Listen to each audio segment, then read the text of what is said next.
রাম মন্দিরের প্রধান পুরোহিত কে হলেন, তার বেতন কত, কি বা তার যোগ্যতা এবং মন্দির কর্তৃপক্ষ কেনই বা তাকে চয়ন করলেন, আজকের পর্বে সেই অদ্ভুত অজানা গল্পকথা শুধুমাত্র ভারত ডায়েরি ইউটিউব চ্যানেলে।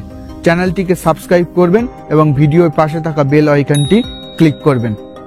প্রায় 496 বছরের দীর্ঘ প্রতীক্ষার অবসান ঘটিয়ে 2024 সালের 22শে জানুয়ারি অযোধ্যায় নির্মাণ হতে চলেছে রাম মন্দির। রামকে কেন্দ্র করে ভারতবর্ষ তথা হিন্দু ধর্মের মানুষের আস্থা, ভালোবাসা, বিশ্বাস, ভক্তি, শ্রদ্ধা অত্যন্ত নিবিড় এবং প্রকট। তাই যে কোনো পুরোহিতের হাতে রাম মন্দিরের প্রধান সেবার কাজ তুলে দেওয়া যায় না। এই জন্যে রাম মন্দির কর্তৃপক্ষ পুরোহিত চয়নের জন্য বলেছেন, নির্বাচিত পুরোহিতের বয়স 20 থেকে 30 বছর হতে হবে, তাকে রাম দীক্ষায় দীক্ষিত থাকতে হবে এবং সম্পূর্ণ গুরুকুল শিক্ষায় শিক্ষিত হতে হবে, তাহলেই সে রাম মন্দিরের প্রধান সেবক হতে পারবে। প্রায় 3000 জন পুরোহিত প্রধান সেবক হওয়ার জন্য আবেদন জানায় এবং তার মধ্যে অত্যন্ত কঠিন প্রক্রিয়ার পরে 50 জনকে বেছে নেওয়া হয়। এখনো পর্যন্ত 50 জনের মধ্যে সব থেকে শীর্ষে আছে লখনৌ, উত্তরপ্রদেশের মোহিত পান্ডে। রাম মন্দিরের প্রধান সেবক হতে চলেছেন মোহিত।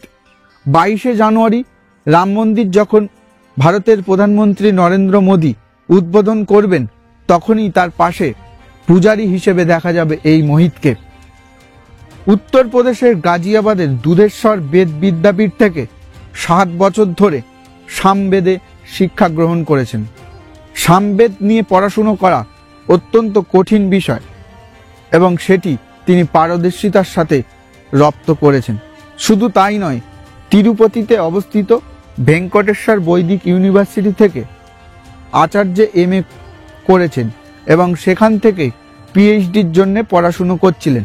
কিন্তু তারপরেই অযোধ্যার রাম মন্দিরের প্রধান সেবক হওয়ার জন্য তিনি সেখান থেকে অযোধ্যা এসে পরীক্ষা দেন। রাম মন্দিরের প্রধান সেবক এবং সহকারী সেবক হিসেবে এই 3000 জনের মধ্যে প্রথম 20 জনকে 6 মাসের ট্রেনিং দেওয়া হয়। রাম মন্দিরের প্রধান সেবকের বেতন হতে চলেছে 32,900 টাকা এবং সহকারী সেবকদের বেতন হতে চলেছে 31,000 টাকা। ভিডিওটি ভালো লাগলে অবশ্যই কমেন্ট করবেন। সবাই ভালো থাকবেন, সুস্থ থাকবেন এবং চ্যানেলটিকে অবশ্যই সাবস্ক্রাইব করবেন।